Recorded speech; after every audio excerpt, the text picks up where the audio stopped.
Halo, nama saya Ernest Manaworong dari kelas X IPA Sekolah dan Harapan Bogor. Sebenarnya saya akan membahas sedikit mengenai sejarah, itu mengenai sebuah kerajaan, yaitu Kerajaan Majapahit. Pertama-tama, apakah kalian pernah dengar mengenai kerajaan ini?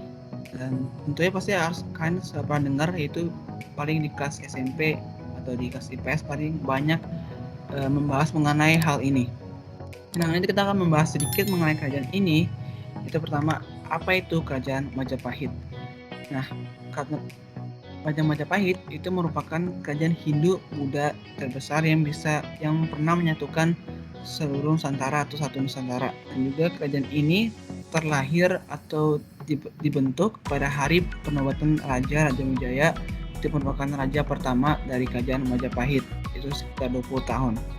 Nah, fakta menariknya bahwa dengan titik kejayaannya itu pada saat Raja Hayam Wuruk memimpin kerajaan tersebut, ia disebut Raja Sanagara itu hingga bisa menjadi titik kejayaan dari kerajaan ini.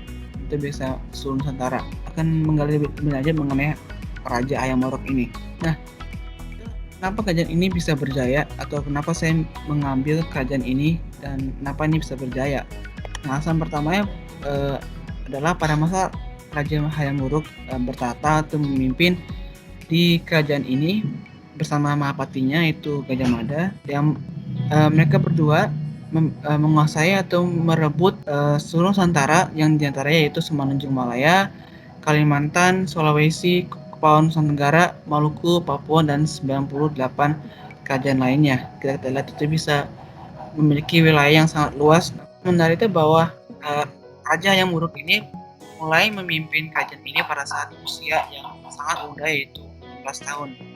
Dan meski kita lihat dengan usia yang sangat muda, kita bisa lihat bahwa jiwa kepemimpinan dia sehingga dia bisa memimpin dan juga bisa menjadi titik kejayaan dari kerajaan ini. Raja Hayam Wuruk merupakan raja keempat dari Kerajaan Majapahit ini yang diwarisi oleh ibunya yaitu putri dari Raja Wijaya, itu merupakan raja pertama. Nah, setelah kita membahas kenapa ini raja bisa berjaya, kita akan membahas kenapa raja ini bisa runtuh. Yang pertama adalah pada saat meninggalnya Mahapahit Gajah Mada.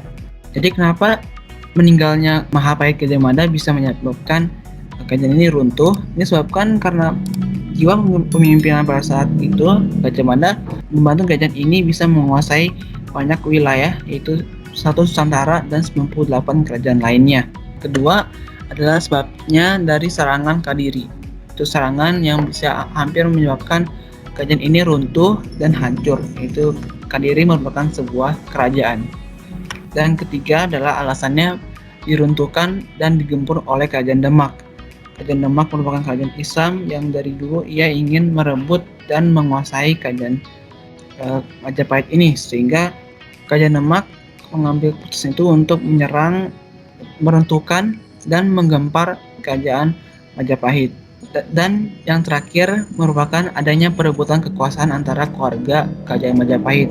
Jadi pasti tidak, siapa yang nggak mau memimpin kerajaan yang memiliki wilayah yang sangat luas dan yang memiliki satu Nusantara. Setelah itu, apakah kerajaan ini bisa berpengaruh hingga sekarang dengan hingga Jakarta sekarang seperti ini? Jawabannya iya, karena gambaran Indonesia masa kini memiliki bukti dan kaitan erat dengan masa depan Majapahit, sebuah peradaban besar dari tahun 300 tahun lalunya, dan juga dari dulu dari Kerajaan Majapahit itu sendiri, itu dari tragedi suksesinya, perubahan politik, penaklukan, dan perang hegemoni. Sekian dari saya, Ernest Manaworong, sudah sedikit membahas mengenai sejarah. Dan jika kalian memiliki pengetahuan lebih dari saya, kalian juga bisa mengomentarkan di bawah, di komentar di bawah, atau kalian juga ingin menanyakan mengenai kerajaan ini, kalian juga bisa menanyakan di komentar di bawah. Dan juga jangan lupa like, share, dan komen. Dan stay safe, stay positive, stay healthy, and see you. Bye.